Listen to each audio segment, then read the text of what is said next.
তামিম প্রসঙ্গে বিসিবি সভাপতিকে অন্ধকারে রেখেছে কারা? দেশের ওপেনার জাতীয় দলে ফিরুক, তারা কি চায় না?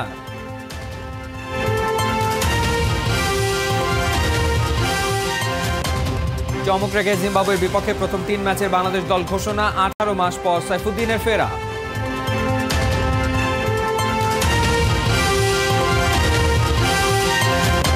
চট্টগ্রামে শেষ হলো টাইগারদের 3 দিনের বিশেষ ক্যাম্প। বিশ্বকাপের দল কি ঠিক করে ফেলেছে টিম ম্যানেজমেন্ট?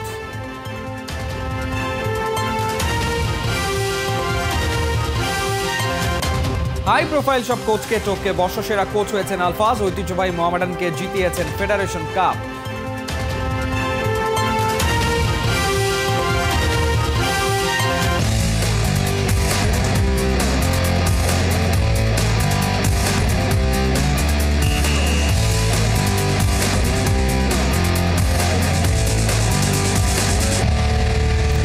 স্বাগত ৭১-এর খেলাযোগে আপনাদের সাথে আছি আমি ফাহিম রহমান। তামিম ইকবাল প্রসঙ্গে কি তবে বিসিবি সভাপতি নাজমুল হাসান পাপনকে অন্ধকারেই রাখছে একটা মহল?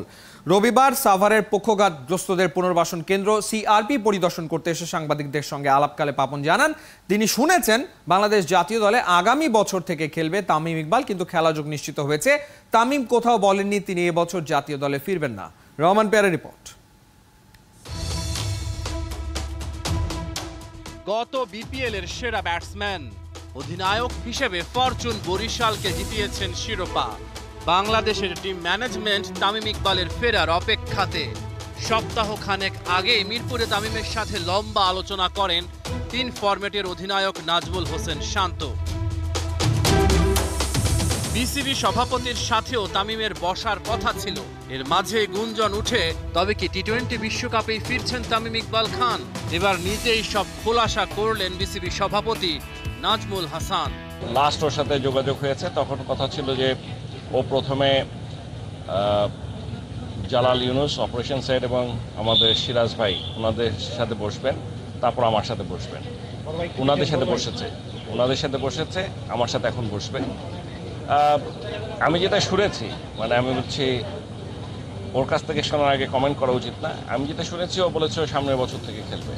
তামিম চলতি বছর আন্তর্জাতিক ক্রিকেটে ফিরবেন না, এই তথ্য নাজমুল হাসান পাপন তামিমের কাছ থেকে শোনেননি। তবে কারা ছড়ালো এমন তথ্য? আমি যদি ওনাদেরকে বলে আসছি যে না আমি আর খেলবো না বা আমি আর টিমের সাথে ইন্টারন্যাশনাল ক্রিকেট খেলতে চাই না, অনেক অ্যাকশনসে অনেক কিছু মানুষের ইচ্ছায় বা টিমের থেকে যদি আমার ওই ধরনের নিড থাকে, যদি টিমের যারা দায়িত্ব আছে তারা যদি আমার সাথে কথা বলে, তাহলে অনেক সময় অনেক ডিসিশন চেঞ্জ হইতে পারে। গত বছর জুলাইয়ে আকস্মিক অবসরের ঘোষণা দেন তামিম। অবশ্য প্রধানমন্ত্রীর নির্দেশে পরদিনই অবসর ভেঙে দলে ফেরার কথা জানান সাবেক অধিনায়ক। গত সেপ্টেম্বরে নিউজিল্যান্ডের বিপক্ষে হোম সিরিজ দিয়ে আন্তর্জাতিক ক্রিকেটে ফেরেন। তবে ফের নানা নাটকীয়তা, নোংরামির অভিযোগ তুলে ওডিআই বিশ্বকাপ থেকে নিজেকে সরিয়ে নেন তামিম।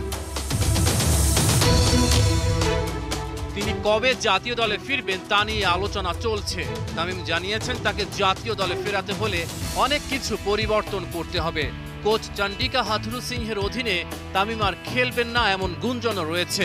বিসিবি সভাপতির সাথে তামিমের আলোচনার পরই সবকিছু পরিষ্কার হয়ে যাবে। এদিকে মোস্তাফিজুর রহমানকে দেশে ফিরিয়ে না এনে আইপিএলে খেলালে বেশি লাভ হতো কিনা এমন প্রশ্নের জবাবও দিয়েছেন পাপন। আইপিএল লাভবান হতো, কিন্তু আমরা কিভাবে লাভবান হব? আইপিএলে পহেলা মে চেন্নাইয়ের হয়ে ম্যাচ খেলে পরদিনই দেশে ফিরে আসবেন মোস্তাফিজুর রহমান।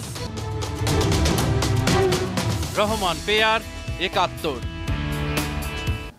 সাকিব মুস্তাফিজকে ছাড়াই চমক রেখে জিম্বাবুয়ের বিপক্ষে প্রথম 3 ম্যাচের জন্য দল দিয়েছে বিসিবি। 15 সদস্যের স্কোয়াডে 18 মাস পর যুক্ত হয়েছেন মোহাম্মদ সাইফুদ্দিন।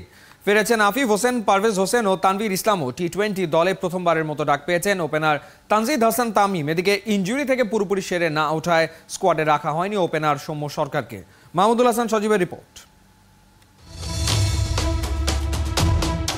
আগেই জানা ছিল জিম্বাবুয়ের বিপক্ষে প্রথম 2 থেকে 3টা টি-20 ম্যাচ খেলবেন না সাকিব আল হাসান।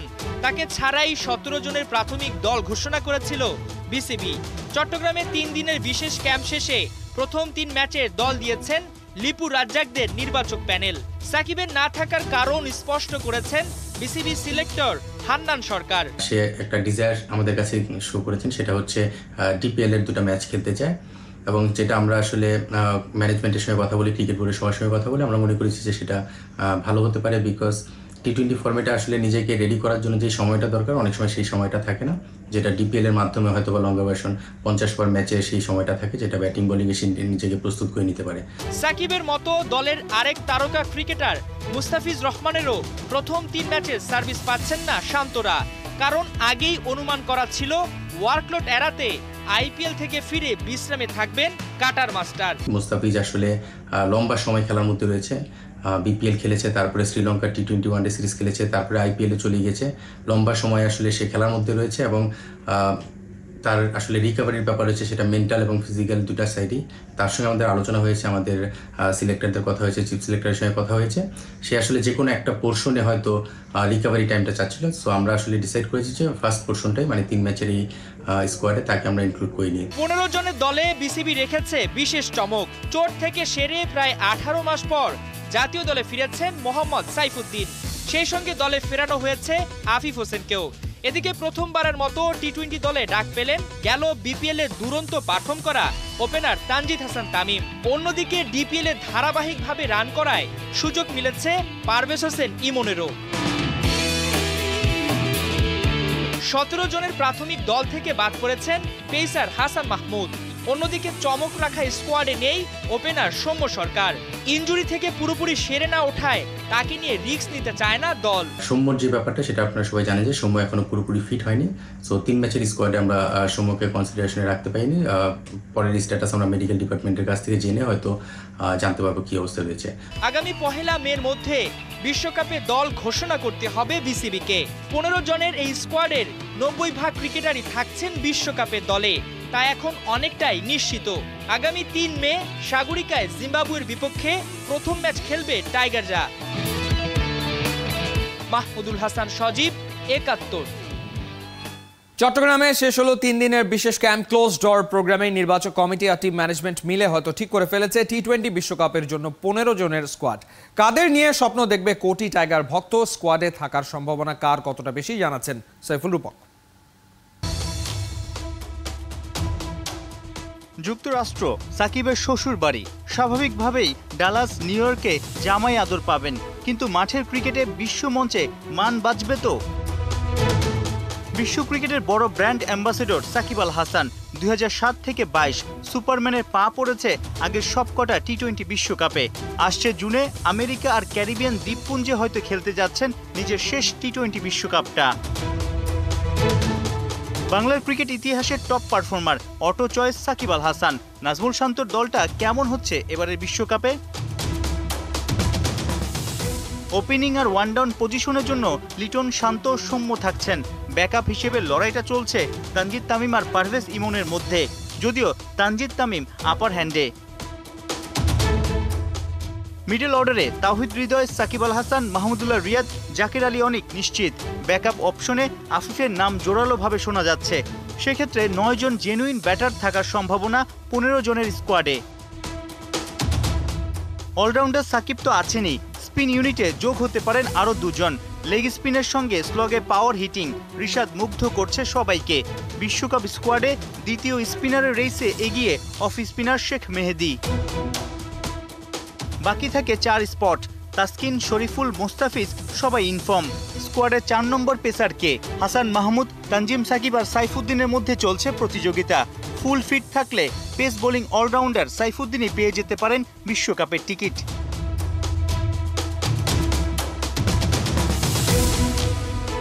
আইসিসির গাইডলাইন অনুযায়ী 1 মের মধ্যেই টি20 বিশ্বকাপের 15 জনের স্কোয়াড দিতে হবে বাংলাদেশকে।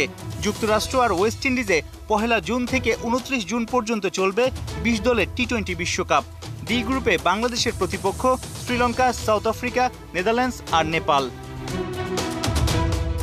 সাইফুল রূপক, 71। প্রথমবারের মতো ক্রিকেট বিশ্বকাপের আয়োজন করতে যাচ্ছে যুক্তরাষ্ট্র। ওয়েস্ট ইন্ডিজের সঙ্গে যৌথভাবে তারা এই আয়োজন করবে। বিশ্বকাপ ঘিরে প্রস্তুত হচ্ছে স্টেডিয়ামগুলো। এবারই প্রথম নিউ ইয়র্কে খেলবে বাংলাদেশ। 10 জুনের সেই খেলায় প্রতিপক্ষ সাউথ আফ্রিকা। 1 জুন শুরু হয়ে এবারের বিশ্বকাপ চলবে 29 জুন পর্যন্ত। আরও জানাচ্ছেন শামীম আল আমিন।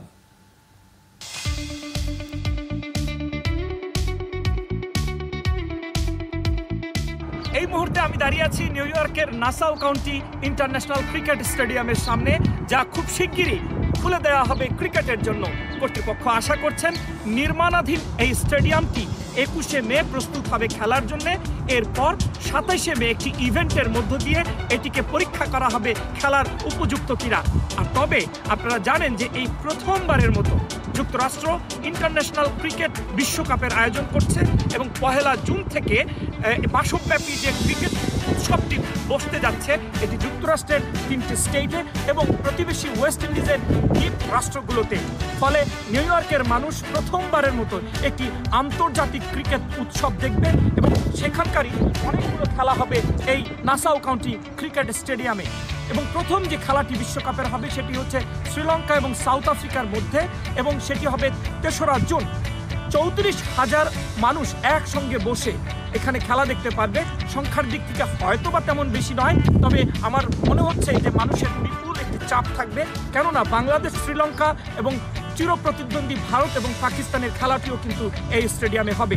ফলে সকল মানুষের দৃষ্টি, বিশেষ করে ক্রিকেট প্রেমী মানুষদের দৃষ্টি কিন্তু এখন নিউ ইয়র্ক সহ আমেরিকা এবং ওয়েস্ট ইন্ডিজের দিকে, যেটি খুব শিগগিরই খেলার জন্য প্রস্তুত। এবং এই স্টেডিয়ামটি নয়ন আভিরাম আইজেনহাওয়ার পার্ককে ঘিরে, সুতরাং এটি একটি দৃষ্টিনন্দন জায়গায়, প্রচণ্ড খোলামেলা আশপাশ এবং খুব সুন্দর পরিবেশ। এই পরিবেশে বসে ক্রিকেট প্রেমীরা নিউ ইয়র্কে বিশ্ব ক্রিকেটের আসর দেখবেন এবং অন্যান্য শহরগুলো একই রকম প্রস্তুত হচ্ছে ক্রিকেট যে বিশ্ব মঞ্চ সেটিকে বরণ করে নেওয়ার জন্য। শামীম আল আমিন, 71, নিউ ইয়র্ক, যুক্তরাষ্ট্র। খেলোয়াড়ি জীবনে যেমন ঠান্ডা মাথায় প্রতিপক্ষের দুর্গে ধরাতেন কাঁপন, ঠিক তেমনি কোচিং পেশায় এসেও একের পর এক মাস্টার প্ল্যানে করছেন প্রতিপক্ষ বধ। দেশি বিদেশি হাই প্রোফাইল সব কোচকে টপকে 2023 সালে বর্ষসেরা কোচ হয়েছেন আলফাজ আহমেদ। ঐতিহ্যবাহী মোহামেডানকে ফেডারেশন কাপে চ্যাম্পিয়ন করেছেন। আর চলতি মৌসুমে লিগের সাদা কালোদের একমাত্র আনবিটেন রাখার নেপথ্যের কারিগরের কথা শুনেছেন মেহেদী নাইম।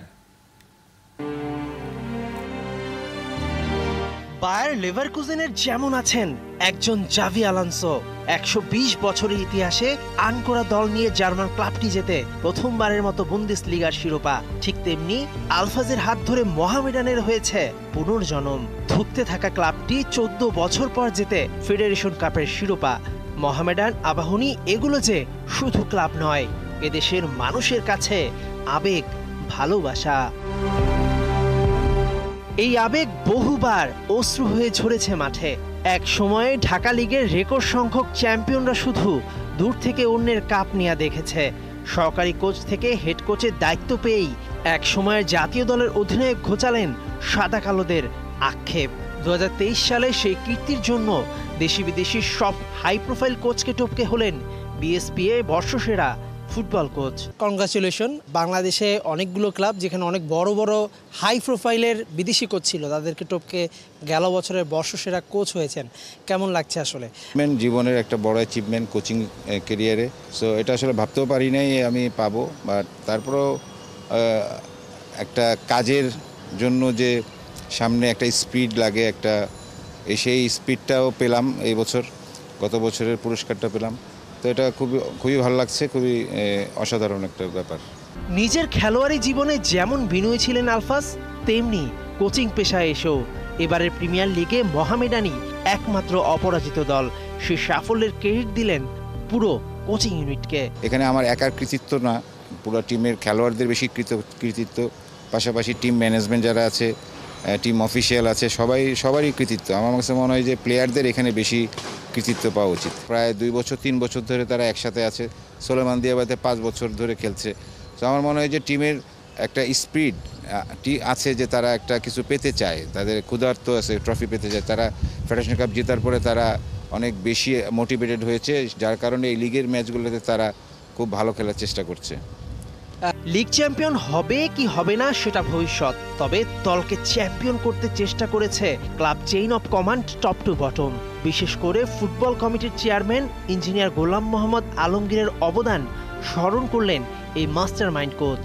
গত 2 বছরে যদি আপনি দেখেন তাহলে আমাদের ফুটবল চেয়ারম্যান আলমগীর ভাইয়ের আমাদের পিছনে যে বড় ভূমিকাটা, আমি মনে করি তারই সবচেয়ে বড় ভূমিকা। এবং সবসময় প্লেয়ারদের সাথে আইসা খেলার আগে উৎসাহ দিচ্ছেন, বোনাস দিচ্ছেন প্লেয়ারদেরকে। এটা একটা বিশাল একটা স্পিড, এবং সবসময় খোঁজখবর রাখছেন।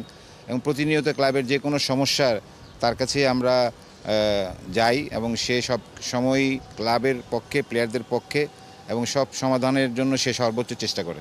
ক্লাব কর্তাদের হাত ধরেই একদিন মোহামেডানের সোনালী অতীত ফিরবে। We will bring back Bengal black and white glory.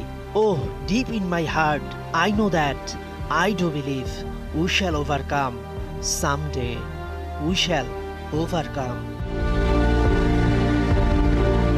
Mehedi Naim, ৭১। BKSP শ্রেষ্ঠত্বের মধ্য দিয়ে শেষ হয়েছে ষষ্ঠ হামিদুর রহমান জাতীয় ইউথ শুটিং চ্যাম্পিয়নশিপ। 3 দিন ব্যাপী এই প্রতিযোগিতায় রানার্স আপ হয়েছে রাজধানী shooting club. Bangladesh shooting spot ফেডারেশনের ব্যবস্থাপনায় এবং হামিদ পরিবারের পৃষ্ঠপোষকতায় শুক্রবার শুরু হয় এই টুর্নামেন্ট। 10টি ইভেন্টে হয়েছে প্রতিযোগিতা। গত আসরে 22টি ক্লাব অংশ নিলেও এবার 4টি ক্লাবের বেশি অংশ নেয়। 26টি ক্লাবের 131 জন নবীন প্রতিযোগী প্রতিদ্বন্দ্বিতা করে। অনূর্ধ্ব 16 ও অনূর্ধ্ব 18 বিভাগে প্রতিভাবানরা জমজমাট লড়াই করেছে। 10টি ইভেন্টের মধ্যে 6টিতে স্বর্ণ জিতেছে বিকেএসপি শুটাররা। রাজধানী শুটিং ক্লাব জিতেছে 2টি স্বর্ণ, বাকি 2টি স্বর্ণ জিতেছে পিরোজপুর রাইফেল ক্লাব ও মেট্রোপলিটন শুটিং ক্লাব। এই ছিল এই মুহূর্তের খেলাযোগে। সরাসরি সংবাদ অনুষ্ঠান দেখতে থাকুন ৭১-এর ফেসবুক পেজে এবং সাবস্ক্রাইব করুন ৭১-এর ইউটিউব চ্যানেলে। ৭১-এর সাথেই থাকুন।